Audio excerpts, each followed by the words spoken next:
Hi, I'm Vanessa from speakenglishwithvanessa.com. Today I have two special guests for you. They are Charlie and Harry from Real English with Real Teachers. And they are both from the UK, and I'm from the US. So in this video, we're going to talk about some specific American expressions.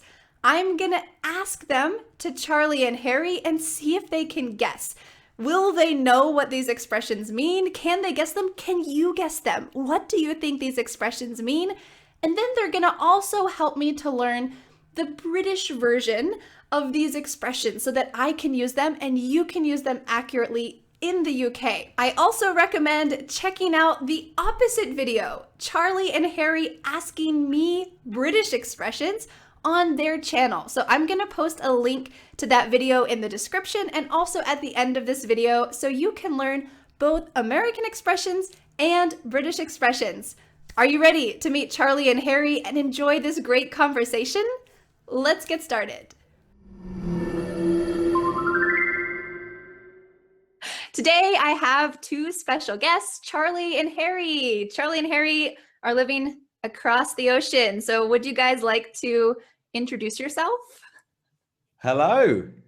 Hello there. Yes, my name is Charlie and I have a co-host, Harry, for Real English with Real Teachers. Hello, Harry. Hello, Charlie. Hi, Vanessa. Thank you very much. Thank you for having us today. It's a pleasure to speak with a real American. Well, real live American here today.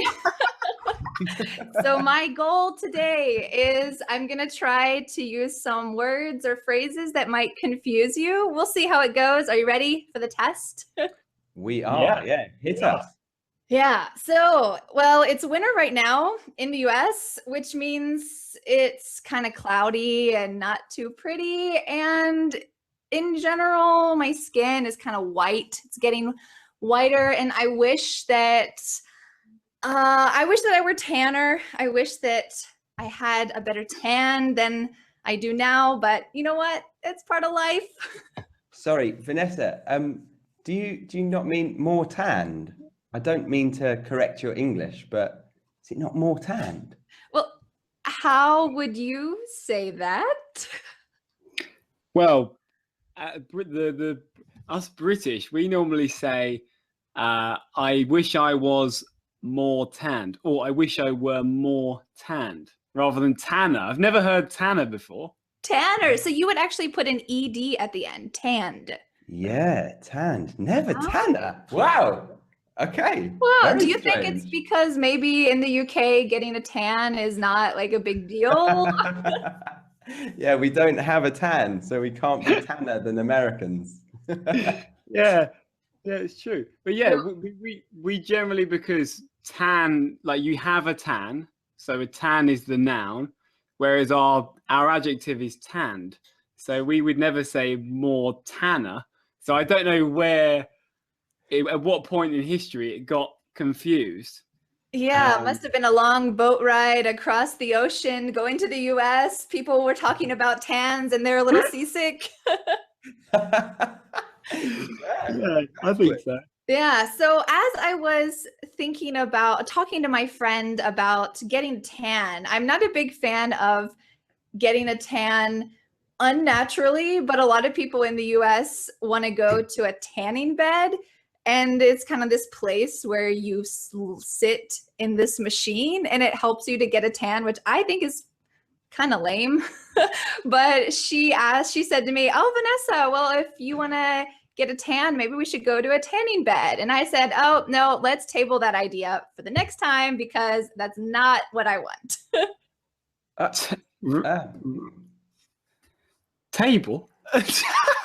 What? I thought it was a tanning bed. Yeah. Did you put the bed under the table? No, so I said, let's table that idea.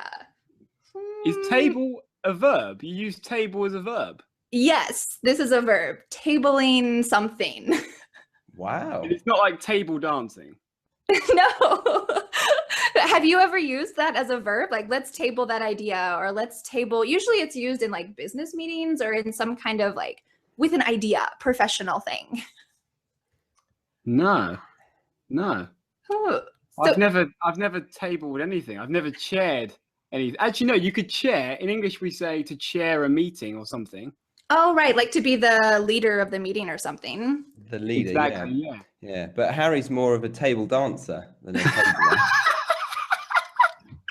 Not so much. You're not tabling idea. Let me give you maybe another example and see if you can guess. Maybe I've truly stumped you here. So if I said, we're going to have a meeting today about our new market plan. And Harry says, oh, no, I think we should table that idea for now because we have something much more important to talk about instead. Ah, okay. So does that mean that you are putting it to one side and you will come back to it at another point that's more important then? Success. Yes, that's what it means. Like postponing something until later. Okay. I like that. To table something. That's quite interesting. Yeah, so usually that's used like the second example, going to like a business meeting or something where you're tabling an idea.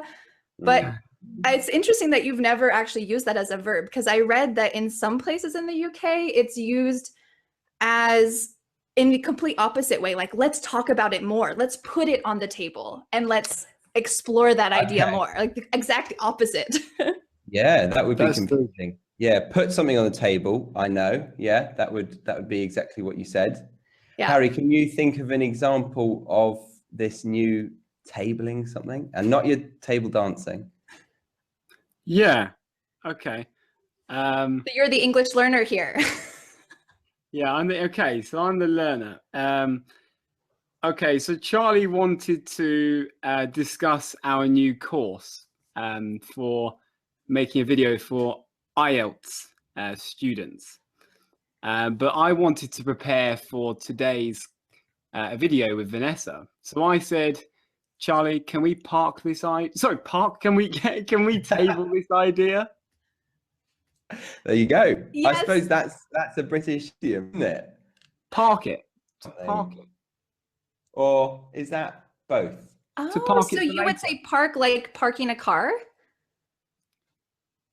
Yeah. Like park an idea? Yeah, exactly. Yeah, let's park that for another time.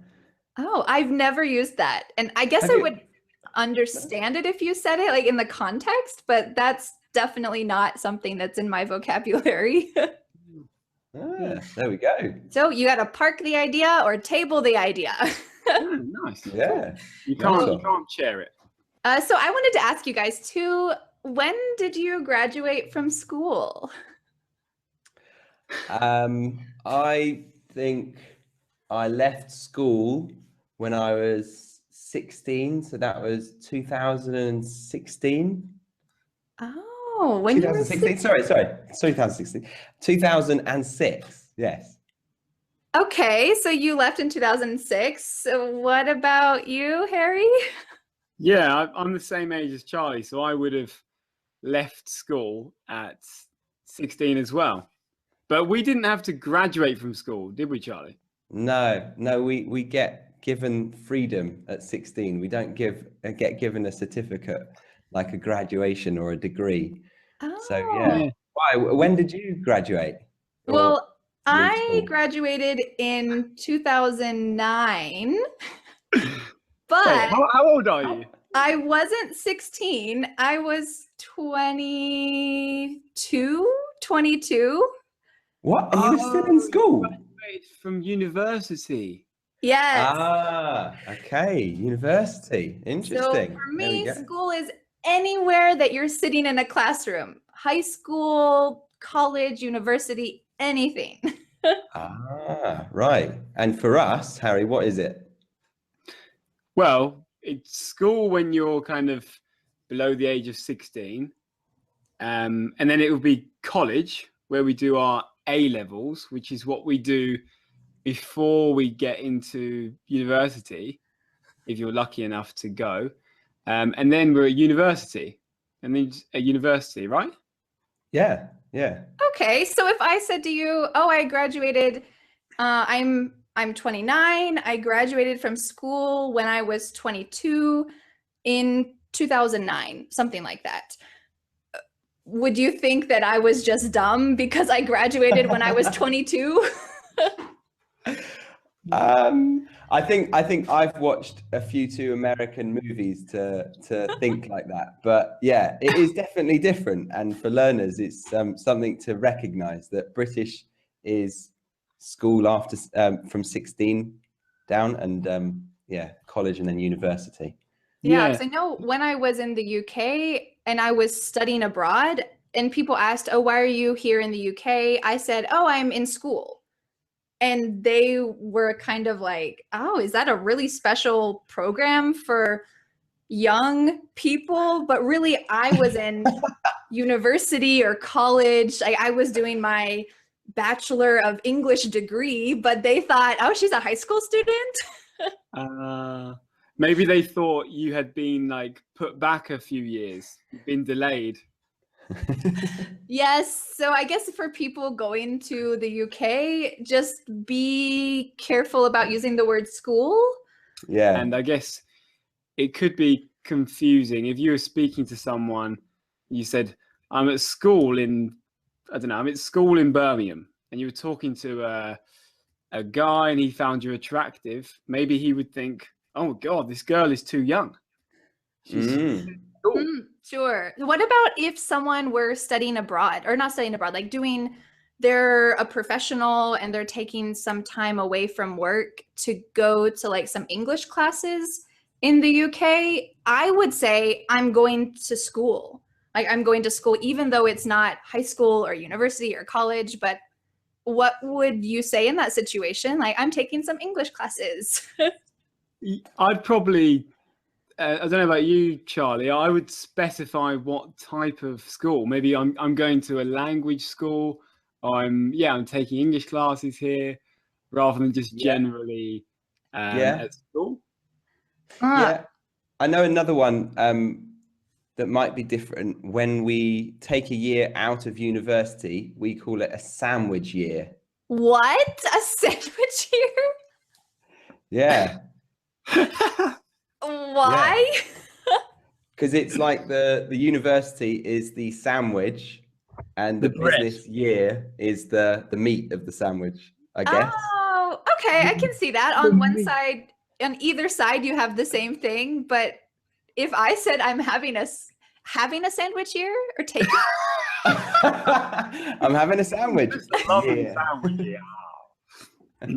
Would you say taking a sandwich here? What was the verb that you used? To take, yeah. Taking a sandwich here, yeah. I would be quite confused. Yeah. What do you have a way of saying that, like a sandwich year? Oh, we don't really do it that often. I think in the UK, at least I met a lot of people who take a gap year between what I would say high school and your college university degree. But in the US, like hardly anyone takes a break between the two. If you're going to go to college university, you just go right away. So it's kind of, I think it's a kind of fun idea. In between university years, do you not sometimes have a year out? Like a year? Because I've met quite a few Americans in Germany and they're in between. So they're doing their sandwich year, but they don't know what I mean when I'm saying taking a sandwich year. I like sandwiches. Okay. A whole year of eating sandwiches. Amazing. Sounds amazing. Yeah, I think maybe there are people who have done it. I guess if you've met Americans abroad who are doing that, then people do it. But I feel like no one I know has ever left and gone back, because usually you lose scholarship money or you lose like some class credit if you stop. So there's a lot of incentive to keep going. Sure. I think in England, it's often a year where you do some kind of vocational training or work as like a work placement. And like my ex-girlfriend, she did her sandwich year in London. And that's consequently how it ended. Oh no.